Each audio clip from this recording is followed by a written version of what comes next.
1 in 10 people is employed by the hospitality industry. This industry supports the community and economic equality.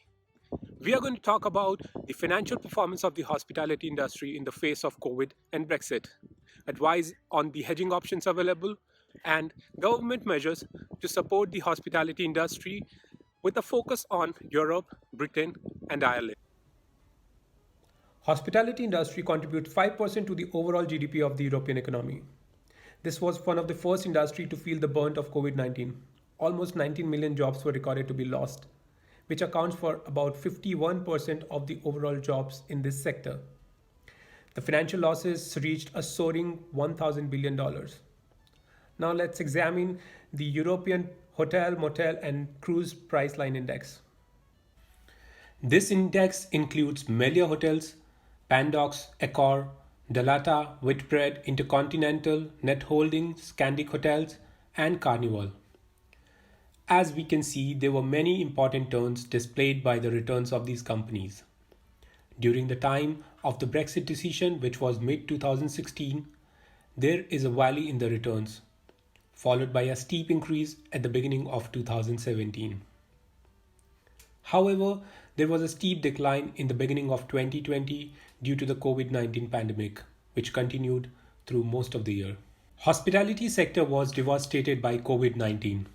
Since the beginning of the pandemic, the sector has been experiencing a near shutdown situation. There had been a drop of 4,000 BPS in occupancy for Ireland and about 5,000 BPS for UK and Europe. A report by DBEI May 2020 predicts that the revenue in Ireland related to overall tourism is estimated to have fallen by 5 billion euros in 2020.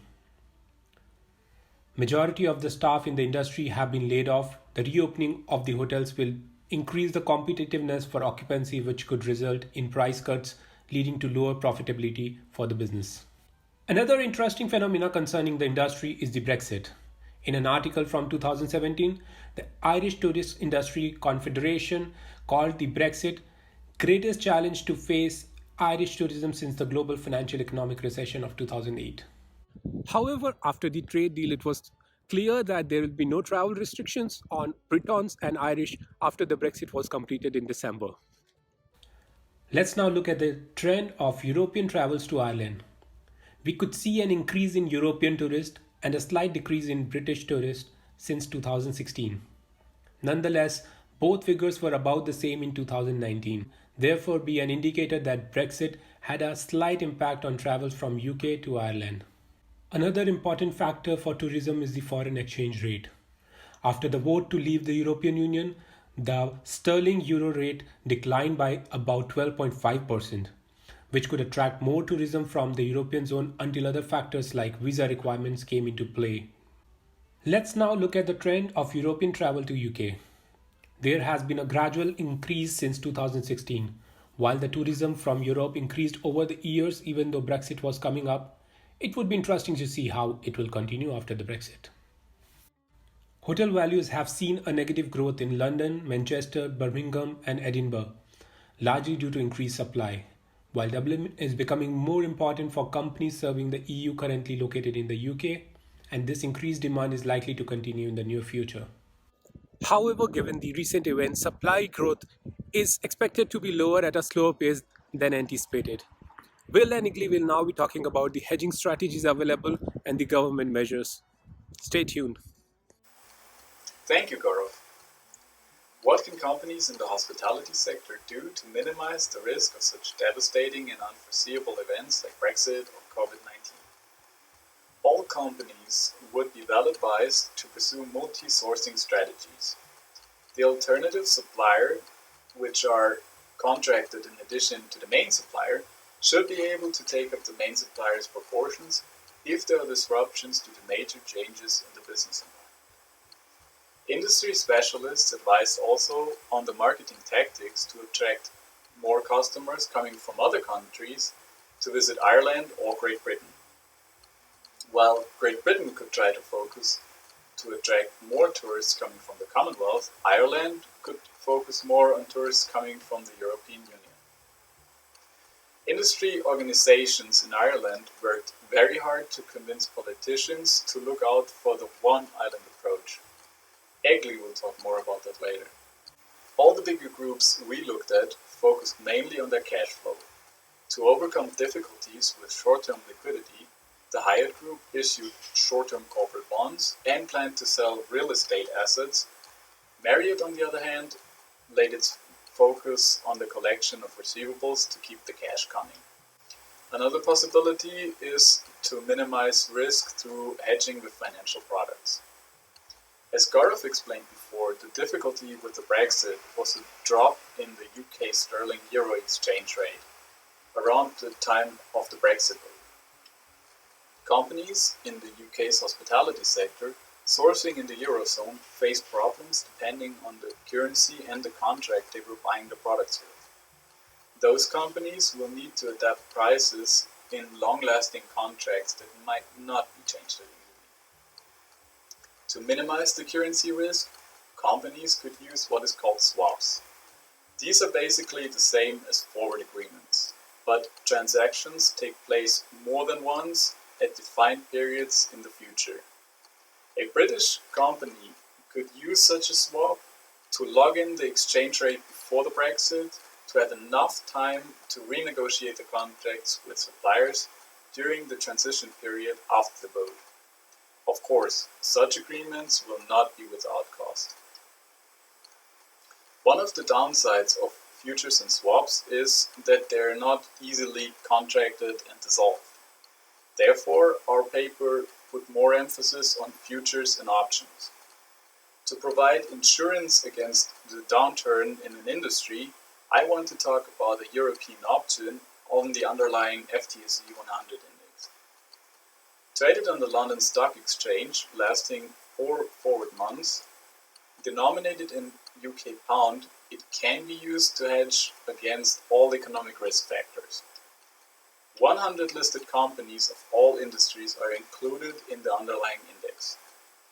Assuming a company was aware of the risks emerging through the Brexit and the Covid, a company could have acquired the option to sell the index at a later time for a fixed price to minimize its risk.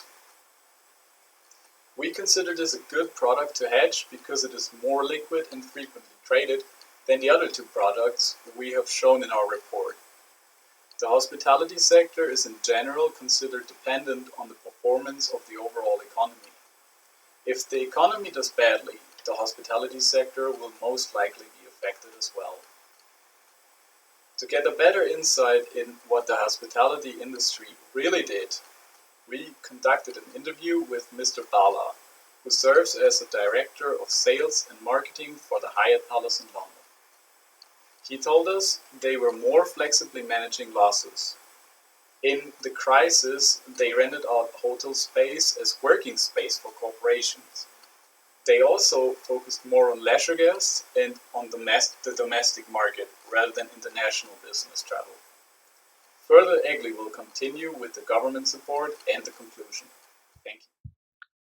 Hello, Mr. Widman, and thank you. It is well known that governments in recession periods tend to help businesses to recover. For example, we have the Great Depression of 1929 and economic crisis of 2016. Now we have the COVID-19 and Brexit risk the hospitality industry is facing in Ireland. Let me explain you more details.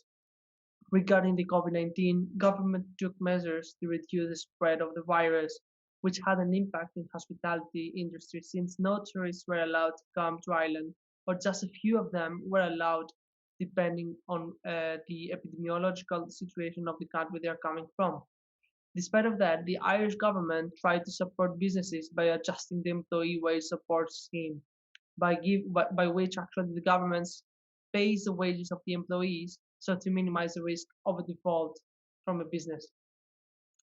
An increase in the adoption fund of the COVID-19 by 30 million euros was also actually a measure the government took in Ireland. So by that, actually what they did was that they increased the capacity of outdoor dining, while another 150 million euros were created to support tourism sector to survive until the demand returns.